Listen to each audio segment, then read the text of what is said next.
Yeah. Recording in progress. We're doing our 60-year recap. This is Tom Brooke, the Beatle guru, right there. He has his copy of the Beatles 65.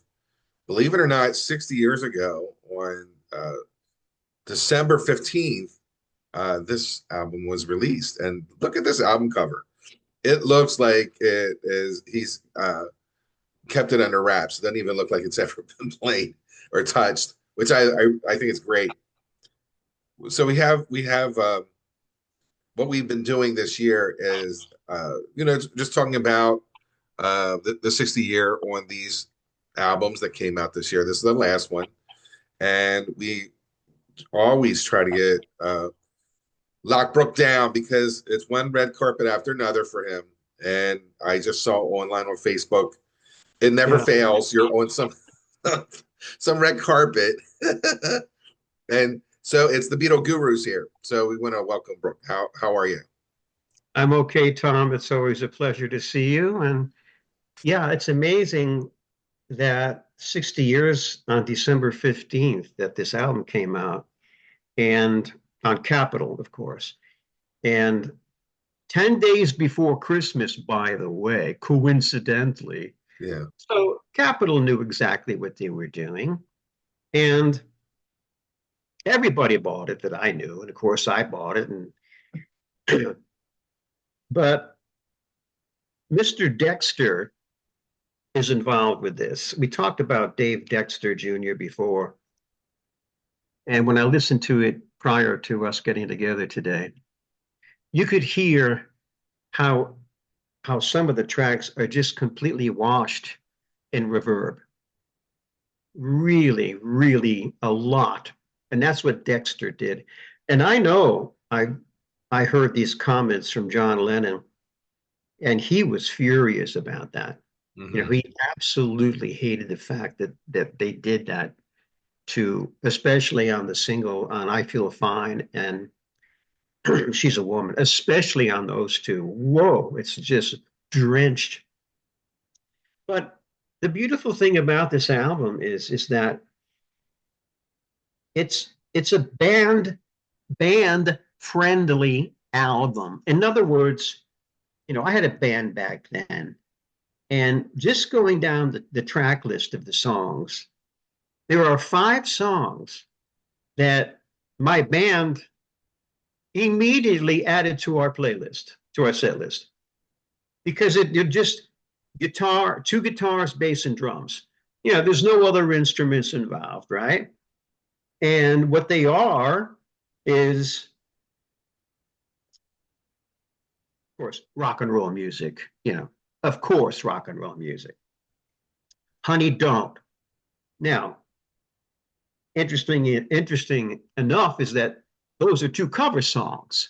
The Beatles didn't write those songs, but it didn't matter because back then we thought that they were Beatles songs, even though they were written by Chuck Berry and Carl Perkins. And then the other 3, the last 3 on side 2, She's a Woman, band song. I Feel Fine, band song. And George with Everybody's Trying to Be My Baby, band song. So Yeah. straight away, we were really excited as a band to say, oh my God, we can play 5 songs from the Beatles' new album. And I'm sure there were many, many, many other bands who probably did the same thing as I did with my band. So this is really the Beatles' 1964 Christmas album. That's really what it is. I you listened to our conversation, and I forgot, but I love this album. I hope I came across that I love this album.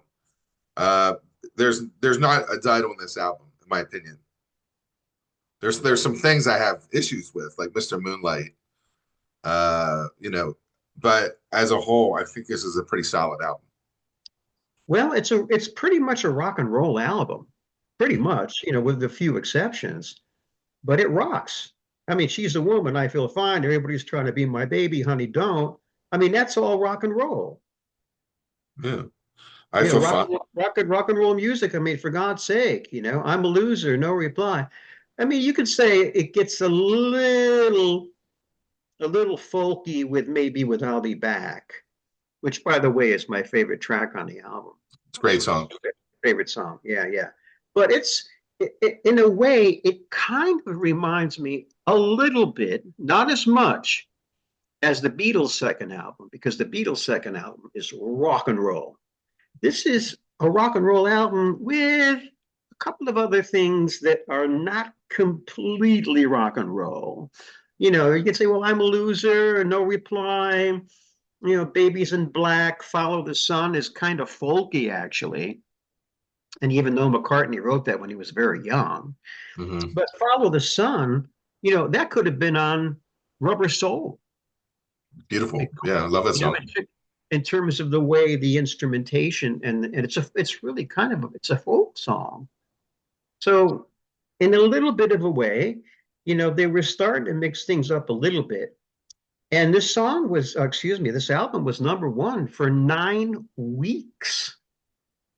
It's amazing. Hmm.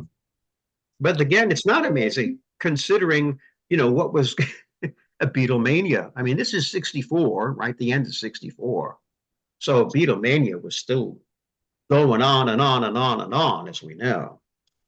So yeah, love it, The love it. the one thing you're talking about, the reverb, they just Yeah. re-released the vinyl box set of everything that was released this year in 64 Uh-huh. in mono, and that just came out in November. Yeah. It retails for $300 for everything. I know, or you can get them individually.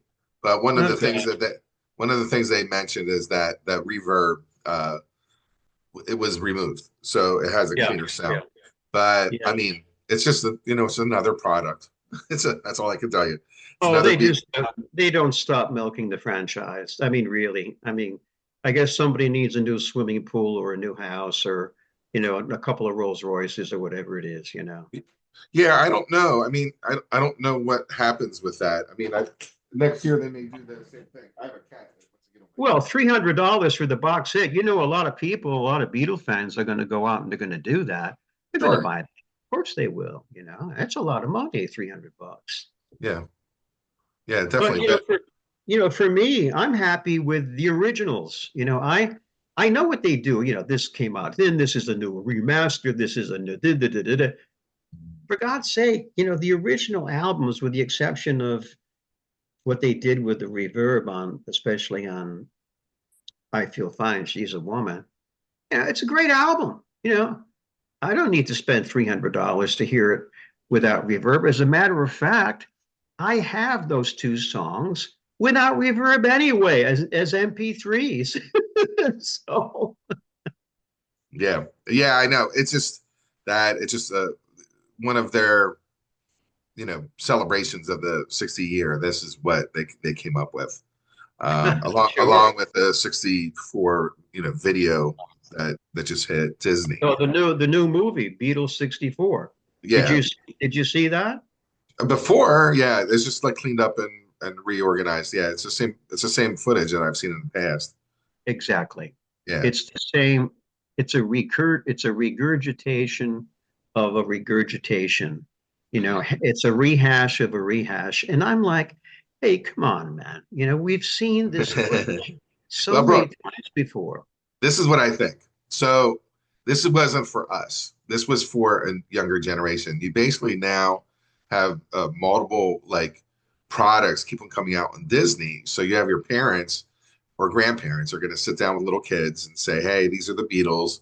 This is the videos that are on there." Like they're turning on a younger generation. So all these reissues, videos, whatever, they're not really for us. We've already experienced them, and in our mind, we already know what we like about them. But this is just to generate more interest for young kids, and it'll work. It'll be very successful. It's actually very strategically cool. It's a good idea. Yeah, good timing for Christmas as well. Well, I'm like the Beach Boys are not doing it. The Rolling Stones aren't doing it. They're not on Disney. The Beatle figurines are going to be coming soon. It's just a matter of, they're going to grab the attention of these kids, and it's gonna, it'll just continue the fandom. It's just a generation that we never thought would ever be into them. So we'll Just be seeing the Beatle cartoons again then. yeah, it's just all this stuff is not for us. That's all. Like Hmm. the re-editing of the red and the blue, and it's just not for us. We already have our thing. This is Yeah, for this is for the kids. Yeah. yeah. I guess you're right. I guess you're right. And you know what? That's a good thing because they don't know about what we experienced. Certainly, they don't know what I experienced. Mm-mm. When this stuff was actually released, when they soon after they recorded it, they have no idea. No. They don't know what the world was like. They don't know what the Beatles were like as a band in 1964 or 65, etc. They don't know. Yep. So, okay, from an educational perspective, I got it. Mm. And that's a good thing. Okay. Okay, that's good. Yeah. This is all cooked up in a lab. We've already it's for the new generation to Yeah. experience, Yeah. and as a part of it, we've already enjoyed it, and it's just that we have what we know to be true. The thing about our the Beatles Come to America, where we're doing the U.S. albums, like I kind of like the U.S. albums, and then when I got the CD versions, it was interesting, but I still do like Yesterday and Today. I love this album, 65. I love the second album. I love there are things that I love, and I would gravitate to them first before I would go to a CD. So Mhm. it's just, it's different. And to explain to people, oh yeah, these albums were all, chopped up into pieces. Like people are like, what are you talking about? Like I've never even heard of something new. So it's just, we know what we experienced, and that's what our podcast is about. Yeah, Yeah. that's exactly right. So So, we're we historians and documentarians at the same time. so the original interview that we did for Beatles 65 is going to be hooked up to this, attached to this, so they can see Yep. what we really had to say track by track on the Yep. whole album. Oh, Yeah. one other thing I wanted to mention when I looked at the cover this morning, It's so beautiful. you see the Beatles. First Uh, of all, they're holding umbrellas, right? Then on the bottom, then they're holding springs, and then they're at the beach, and then they're raking up leaves. You see all that? 4 seasons. So, in a way, they could have called this the Beatles' Four Seasons. Hmm. Yeah. Yeah, just based upon the photographs. Anyhow, Yeah. I always loved the photographs, but the only thing that makes sense is why they put them on there for this one is that they released it during the winter. So the big picture of them holding the umbrellas is winter. That's the winter season, and the other three are the other three seasons. Just a little funny little thing to notice about that. Oh, just one more thing. If people are going to listen to our podcast, that we're doing our recap. That's what we're doing. It's just like we're getting back together and talking about the kind of the album, but um, we did our interviews before the pandemic, and then we edited them during the pandemic, and they got released towards the end of the pandemic. So, we it's just we're looking about almost the 5 years, or between 4 and 5 years that we Wow. did our Yeah. interviews together. So, our thought, like I've listened to our conversations, and some of my ideas, obviously, when you listen to Beatles stuff, change. So, a very, very, a lot of information and a lot of thought. But when it comes to 65, like I'd love to have this for my Christmas gift 60 years ago. I would love to have Yeah. this for my tree. Yeah, it would be great. Exactly. It was the Beatles' 1964 Christmas album for sure. It was really exciting. 10 days before Christmas. Yeah. Do you have anything else before we head out? So everyone who's listening to our conversation, it's always great to talk to the Beetle Guru. And honest to God, this man is a busy person. So he's available online. So you want to get a hold of him, you need to get on Facebook, or how can they get a hold of you? Yeah, the best way to get hold of me really is to just get me on Facebook, really. That's the best way. Yeah, I would say so. So just my name, Brooke Halpin, Facebook, and then just send me a message. That's the best way to get me.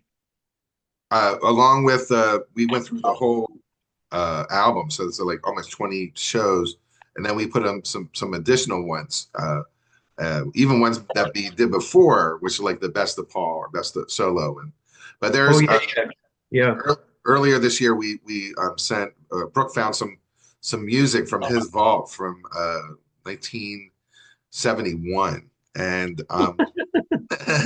and it's so Beatlesque.